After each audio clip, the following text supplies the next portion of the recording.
Hey everybody, this is Sheets, and I'm going to be going over UFC London for this weekend. I'm going to be going over this just from a regular DFS perspective. I don't think I'm going to be able to do um, a lineup construction video only because I'm going to be away. If I do find the time to do so, I will post it, but I would say, I don't know, maybe 20% chance I can get to that. For those interested, I'm actually going to be in Scottsdale at the uh, DraftKings live final for NBA. Going with Mrs. Sheets. We're making a weekend plus out of it. And the actual NBA thing is Friday. And if I do have time Saturday, I will put up a lineup construction video. But because of when this slate starts, it's going to be tough for me to find time to do it. But I'm going to try. So just as a reminder, first of all, this being a London card, it starts, I believe, at 1 p.m. Eastern. Very convenient for most people in the United States to get their lineups in and have this slate play out before Saturday night. Um, Now, a couple of things. Similar to last week, it is at least for now a full slate, meaning 13 fights and a main event, which is not necessarily a lock, which is very similar to last week. And I did suggest that last week was a very, very good week to take down the whole prize in the lottery tournament. And it turns out somebody did. As a matter of fact, I believe there was a solo first, a solo third, a solo fourth. There was a lot of opportunity to get unique without playing in completely, destructive lineups. And I think that this week is similar, except I do think that the good plays are a little more obvious and concentrated. So I do think that the ownership is going to be pretty heavily on the best plays, which is kind of annoying because it makes it harder to get unique with lineups that have a chance to win. But nonetheless, there is one, I guess, theme that runs throughout this card.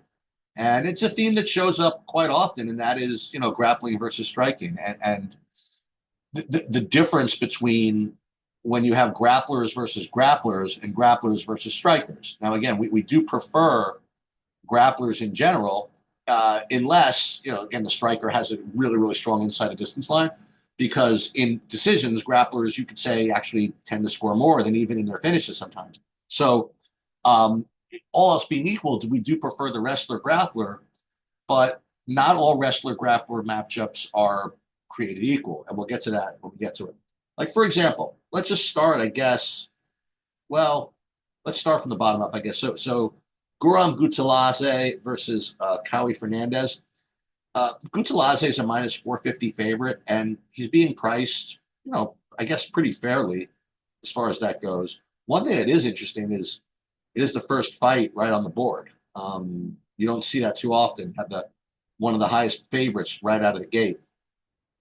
The other thing about Kutalaze is he does have some takedowns, but he's been very, I don't know, very unimpressive to say the least. He did get a win over Matthias Gamrot, which was an incredible win, actually.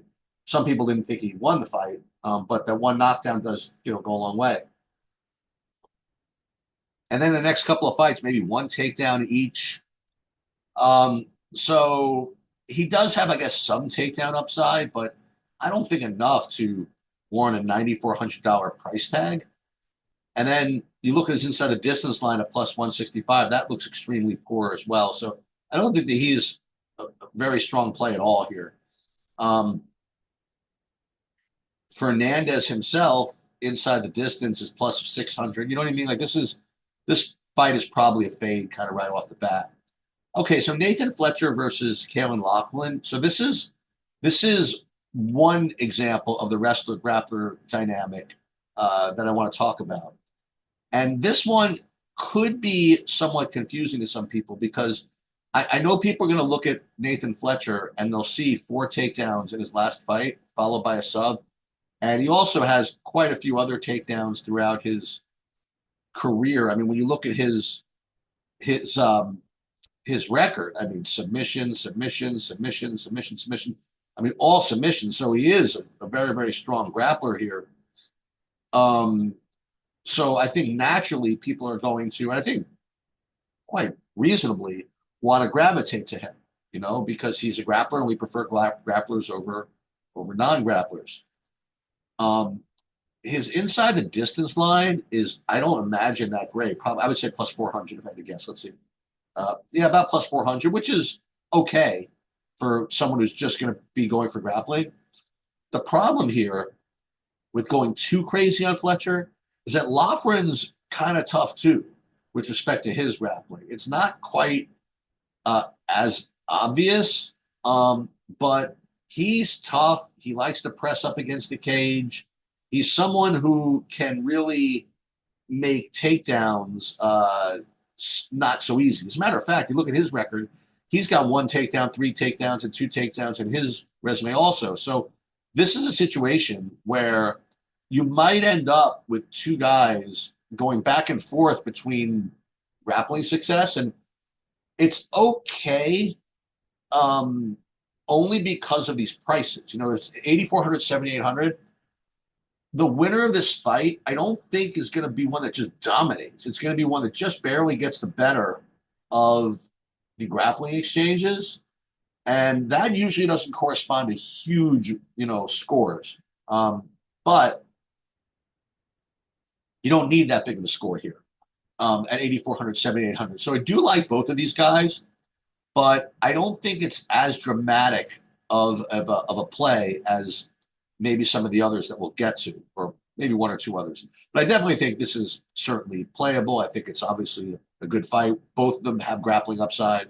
And I have seen some variations where if both of them are completely going to go for grappling and one guy's just a little better than the other, that can kind of snowball. But the problem is that Loughran, he actually has some good striking as well. So it's a good fight. It's going to be probably a chalky fight, I'm guessing. But yeah, I like it a little bit. Pooja Tumar versus Shauna Bannon. This is going to be probably a full fade, no matter how you slice it. You have a women's fight with just no takedown upside and no inside the distance line for either fighter. I mean, if you get to this in 150, it's going to be only because you get to it organically. You know what I mean? Like, I'm not going to cross it out, but I don't think I'm going to get to it anyway. I think the projections are just going to be so low that you're just not going to get to this fight. Andre Kulyaev versus Christian Leroy Duncan. It's another really, really big favorite. Minus 550 for Christian Leroy Duncan. His inside the distance line is extremely strong as well at minus 200. So this is a very pure, really good play, if you can get to him. Now, again, 9,600 is no bargain, and you are going to need, this is what you're going to need. You're going to need 120 or at least 107 or something like that. So these can happen, like these types of results, like against Ribeiro, Tulian.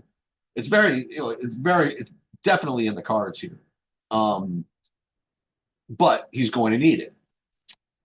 The other side of this fight is somewhat interesting, partially because I think Duncan, because of these metrics, is going to be sort of popular. And from what I hear about this Kulyaev, I mean, he can strike. I mean, he can throw down a little bit. So whenever you have that kind of puncher's chance like that against a very popular fighter, I think you should probably take a shot at that. So I am going to play probably some of the Kulyaev, I guess. Look at TKO, submission, KO, submission, TKO. He lost by TKO. So he throws it out there, and who knows? So I am definitely going to have him as maybe one of my punts. All right. Tybura versus Parkin. I mean, to me, this is like really, really easy. I think I fear it's going to be too easy and everybody's going to play this, but I mean, how is Tybura not like a lock here? Like when I say that, I mean, it's a pick 'em fight, so it's hard for me to say he's a lock, but he's got just all of the takedown upside here in this fight. I mean, like Parkin has fought nobody. He's shown nothing as far as being able to stop takedowns, for example. I mean, this renegade of fighters he's fought has been just awful. And He had 3 takedowns himself against Machado, but that fight was terrible. You know, all of his wins, except for his last one, was just awful. Um, and Tybura's fought nothing but the best, and he's got takedowns in his arsenal. I mean, he might just go for those. I think at 8,200, he's got to be one of the best plays on the slate. He's probably pretty safe, honestly. It's hard to say, right? Because it's only a pick 'em, but he's how am I saying he's safe? I don't know. Maybe I'm imposing my judgment over this fight a little more than I should, but I don't know. I mean, I think Tybura is a clear play, and I don't like Parkin at all. I mean, Parkin, he's not going to get any takedowns over against Tybura. That's just not happening. I don't think. And is inside the distance line. What is it? Plus 300? I'm just guessing. At Pick'em, let's see. It's got to be better than that. Parkin inside the distance, about plus 300. You just can't play that at this price with no, if any, takedown upside. So I think Tybura is clearly the side here. I I hate to say this, but I don't know if I'd play any Parkin at 8K. I mean, maybe I'm not going to be around to do all that much work on the slate later, but I don't know. I have some just overall takes here, which I think I'm probably getting a little bit. I'll be a little bit too confident in, I suppose. But Tybura is one of them. Um, Lanier Kavanaugh versus Felipe Dos Santos. Um, we'll look at the Kavanaugh side first. At 9,100, he's going to need to have a minus 110 inside the distance line, I think, to make this work. A full card. And I don't think he's got it. He's got inside the distance is like plus 300. Uh, I mean, he does have some grappling, but I don't think his grappling's any better than Dos Santos. I mean, Dos Santos he's pretty slick. He's from a good gym that emphasizes activity and emphasizes good grappling. I don't know if Kavanaugh's the type of guy I'm going to want to play. I will say that Dos Santos, I mean, he likes to he likes to throw his face around. He likes to get into firefights. The other thing I would say about Dos Santos is that he did give up like 9 takedowns to Altamirano, even though they gave him the win. So if Kavanaugh does decide to go for those takedowns, he does have a ceiling. You know what I mean? I just have to think that like in London, Kavanaugh, big favorite. Everybody's rooting for him. I just don't think that's what he's going to do. I mean, I really don't. I think he's just going to try to outstrike Dos Santos, maybe try to get KO. But if that's the plan, then I just don't think his inside the distance line is big enough. So I think he's definitely a borderline play, if anything. But Dos Santos, I mean, look, he hung in there, I guess, a little bit against Lima, took him to a decision where no one else could. Well, Lima had a big sub this past weekend. The Altamirano fight again, he just got chained, taken down a bunch, but he still got the win. And Manel Kape, he got 100 significant strikes hit against Manel Kape. I mean, this is a pretty reasonable effort there. So I don't know. I think Dos Santos is pretty live here. All right. All right. So Jai Herbert versus Chris Padilla. Here's another one which I'm just way too confident for my own good here. I mean, I think Padilla is just an absolute core play here. I mean, him alongside of Tybura, I think even Padilla is even a better play. I mean, because Padilla, I mean, he's got takedown upside, he's got KO upside, he's been improving over the last couple of fights, and Jai Herbert is really, really bad with his takedown defense. And Jai Herbert is like in his 30s, going completely the opposite direction. And Padilla also, from what I hear, has really good fight IQ and good game planning. So if that's the case, I mean, let's bring it on. Let's bring on takedowns. Let's bring on a good game plan. Let's bring on 120 from Padilla at 7,900. I think that's a super, super strong play. I mean, there's no way I don't have him in my big buys. I mean, I can't go all in on him in 150 or anything like that. But I mean, how do I not play him? Do I even like him better than Tybura? Yeah, probably. But I think both those are super, super strong.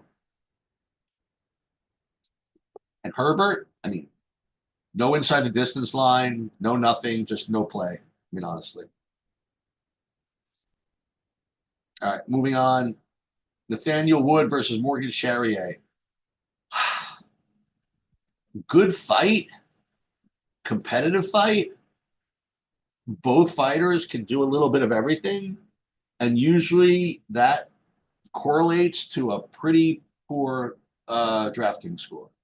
I think the winner of this is rates to finish, not to finish, rate to win in at the scorecards. I don't think either of them have a huge grappling edge. They both can grapple a little bit, but these inside the distance lines are atrocious.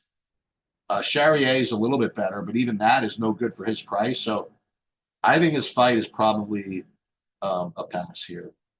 Let's look at the prices. Just make sure I'm not giving anything up. So 8,300, excuse me, 8,700, 7,500. I mean, I just can't see it. I mean, Nathaniel Wood, I think he's live for the win. I guess if you just need someone to get a win at 7,500, I think he's fine. But I wouldn't play Charrier at 8,700.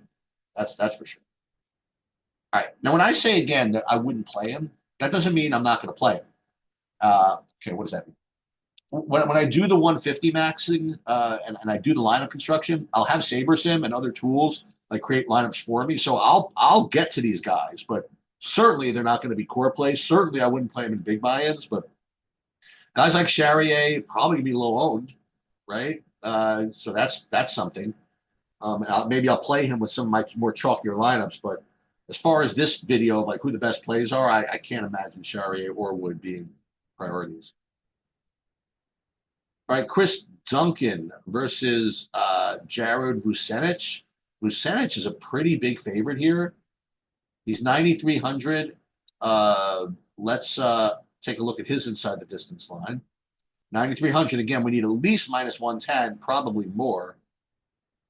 And it's good. I mean, it's pretty good actually. So I would say about pick 'em, maybe minus 110, vig adjusted for Vucenic. Not bad. Not a smash play, not as good as the first one, the Duncan. But then again, you're getting a $300 discount.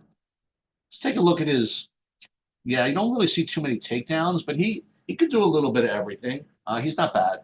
The thing about Duncan, though, I mean, Duncan is sneaky. You know, like he was getting beat up by Oki and then found the guillotine. He beat Ajmus, getting 2 takedowns there, 5 takedowns against Morales. I would not dismiss Duncan here. I think he's perfectly reasonable punt. He's from Great Britain. Wait a minute, where's Vucenic from? Oh, they're both from Great Britain. Anyway, I think Duncan is very live here.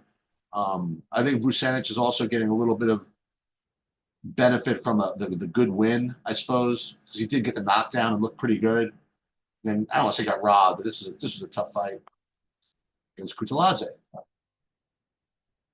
So for me, Vucenic, yes, good play. And I think Duncan's a good play as well on the other side.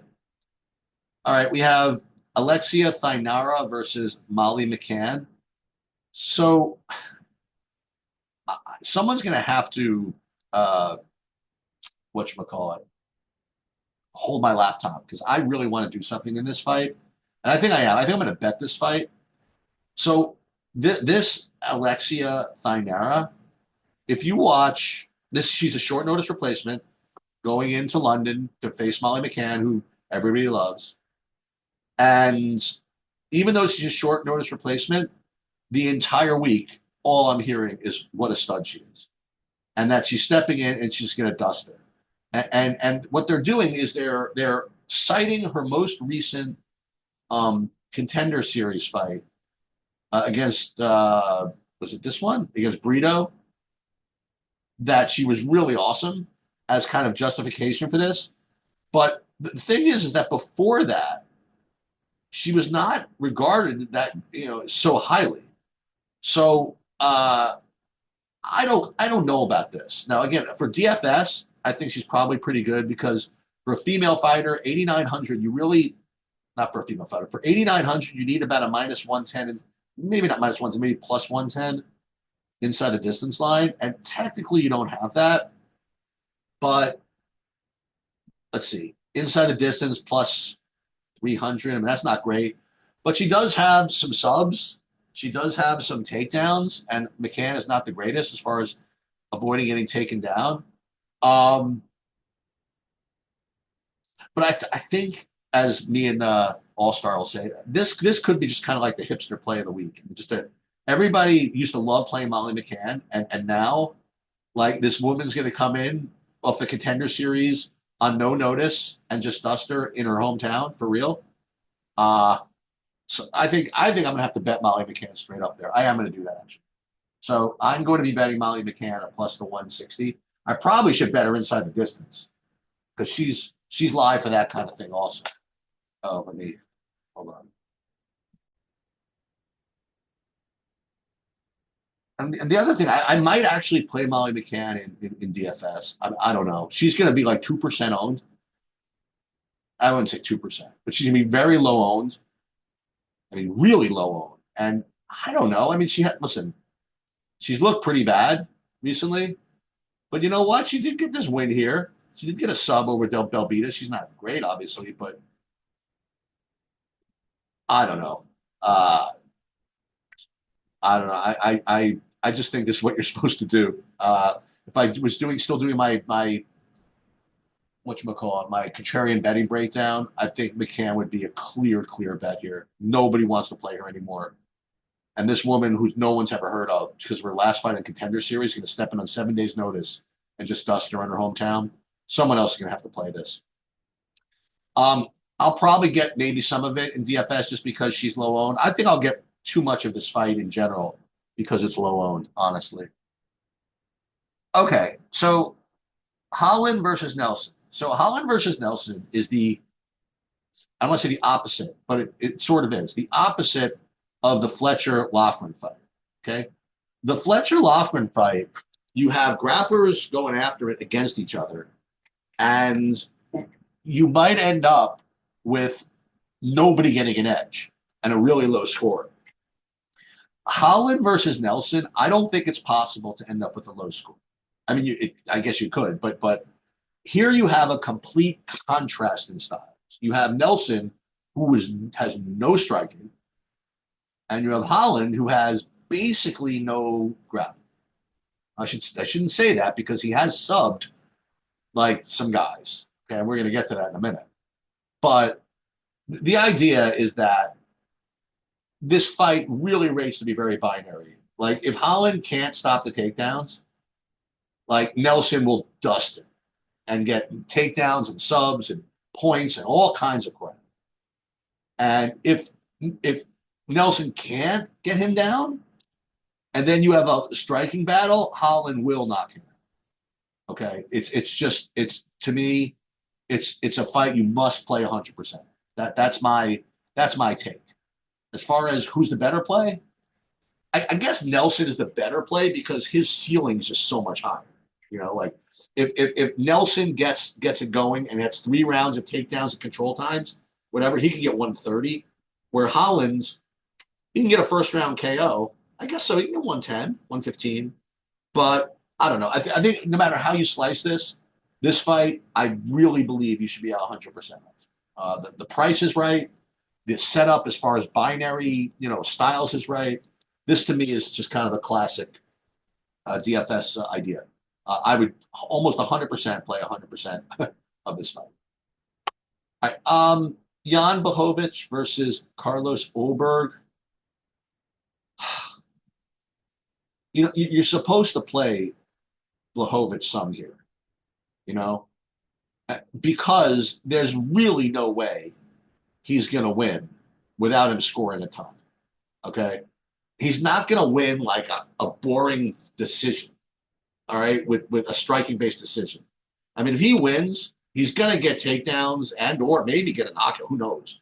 But there's no way that he wins without scoring well. And Ulberg, you look at his inside the distance, I'm sure it's like really, really good. Let's see. Ulberg inside. It's actually not even that great. Look at this. It's only plus. Man. I will say, again, I don't want to put my take on top of this, but you talk about binary fights. Let's look at it another way. If Blachowicz he's coming off shoulder surgery at 42 years old, okay? I think he's either washed or not, okay? I don't think he puts up a decent performance. I think he either shows up and is good, or he shows up or he doesn't show up and he's awful. And if he shows up in like, I don't know, not looking good, trying to cash this paycheck or something like that, and can't immediately get takedowns going, he's going to get blown up. Okay.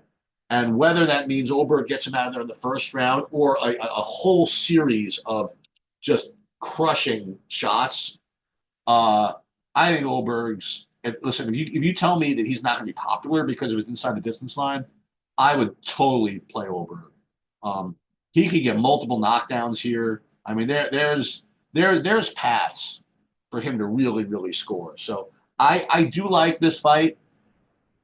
Um, I I probably should play Blachowicz because I know what's going to happen. He's going to show up. He's going to have nothing, and I'm going to feel like an idiot for having 30% of a guy that puts up no points. But I don't know. I'm going to have to play something. So I'm going to probably have more of this fight than the field, I guess. I don't know how much people are really going to play Oberg with that inside the distance line. We're going to find out. But let's see. What is his price? Oberg. Oh, he's only 9K. Uh, I guess people are going to have to do it, right? What's his inside the distance line? I don't know. Plus 200. I don't think. I'm telling you, I don't think they're going to play him as much as say, um, what's his name? Leroy Duncan, for example, or Vucenic even. So I don't know. So I'm going to probably play this one. And Leon Edwards versus Sean Brady. I mean, unfortunately, I know this one. This one, in my opinion, I think that you're really. Ugh, it's about to say you're just supposed to jam Sean Brady and not play any Leon Edwards. The only reason I would say maybe to play some Leon Edwards just because Sean Brady's going to be just insane chalk. Okay, I mean you look at his game logs. How do people not play this? 165, 109, 104 in his wins. You know what I mean? This one only 18 significant strikes here, 83 in a win. That was no good. But I mean, this 165 is in business. I mean, this has possibilities. This could happen again. This is against Gilbert Burns, who's a good grappler. Like I don't know. I think Edwards is in tough go here. Um, the only thing I would say though is if Edwards does somehow, I don't know how he's going to even do it. I guess if he gets it to a decision and you get the London judges, sure. What's he going to get in the decision? He's low volume. 85? I don't know. So I really doubt I play Edwards. So, and again, when I say I play him, I doubt I play him. I'm not going to play him on purpose. Okay. So to me, it's a pretty easy card until I start to get fancy. So the easy plays are Brady, Nelson, and Holland. Right? I don't care which one. I would say Padilla. I would say Tybura. Obviously, you're not going to play Nelson and Holland together. And then I think secondarily, this Fletcher Loughran fight looks pretty decent. Okay. And then the Ulberg Blachowicz fight, you want to play that. And then if you want to start getting funky, I mean, again, this Steinara McCann fight, I'm probably going to just waste money on this one. I don't know why I think this is one you're supposed to be playing. I just do. But as far as like core plays, I mean, this is it. Okay. Brady, Nelson, and Holland. I don't care which one. Padilla and Tybura. I think those are the best plays. I really don't think it's close. As far as who the best favorites are, really take your pick. I mean, Ulberg looks decent enough. Vucenic looks decent enough. What's his name? Even Kudalaze doesn't look great. I mean, I'd probably play him just to shuffle. Duncan, yes. So I want to like load up on these core plays and shuffle the favorites, as opposed to usually you want to load up on the favorite and shuffle the other ones. I think getting these plays in is more important than getting the right favorites. Um, okay, I guess that's pretty much all I have. If I find time to do a lineup construction video later on in the week, once I have my sims available to me, I will do so. But aside from that, again, that's my take. Good luck.